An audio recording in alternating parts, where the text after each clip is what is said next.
All right, so I'm just going to be the one to say this because it needs to be said, and I'm going to be the one willing to die on this hill. James Gunn is a mediocre director and a complete and total narcissist who's an extremely socially awkward individual, and I guarantee you he gets fired from DC in the next 2 to 3 years. And the reason I say this is James Gunn for months went around telling people that he was going to have this big cameo at the end of Peacemaker Season 2. He was teasing the whole thing, and he was telling the media that, he was telling social media that, and he just said, wait for the final episode, there's going to be a big cameo. And of course, everybody naturally assumed it was going to be David Cornsett's Superman, and there were also some people who thought it was going to be Millie Alcock's Supergirl, but some people thought it was actually going to relate to the greater DC universe. But no, it's actually James Gunn. Instead, they decided to end season 2 doing a Foxy Shazam concert playing the theme song from the opening of the show, and they showed James Gunn in the background. So at the end of the day, it wasn't Superman, it wasn't Supergirl, it wasn't Batman, it wasn't anything special, it was James Gunn.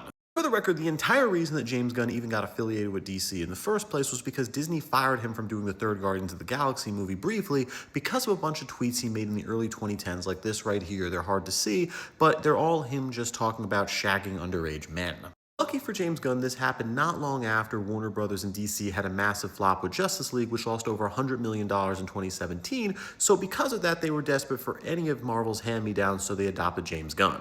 Because of that, James Gunn got hired to direct The Suicide Squad, which was supposed to be kind of a soft reboot of the first Suicide Squad movie. And I will say this, it was one of the better DCU movies, and he did a much better job than the first one. But even when doing The Suicide Squad, they give James Gunn some really egotistical marketing, like this one right here, which was shown in the first trailer. Just wait for it, and then you want to have this reaction like, oh my god, James Gunn! Oh my god, it's a James Gunn movie! Oh my god, the guy who wrote the first Scooby-Doo movie! Oh man, James Gunn! And that's been this really weird thing for James Gunn, where basically every DC project has to kiss the ring and kiss this man's ass, or they get canceled, with one big example being the Harley Quinn show, where they didn't want to get canceled, so naturally the writers write in this whole thing, oh, we're going to give James Gunn this big cameo and make him seem like some sort of god in the show. It also was carried over with Future Commandos, a show that he was actually involved in creating, but the whole thing about it is every single episode they have to give him this cameo in the opening, which makes him look like some sort of creative genius, and also for some reason they make him look way more jacked than he actually is because the guy has no muscle mass at all.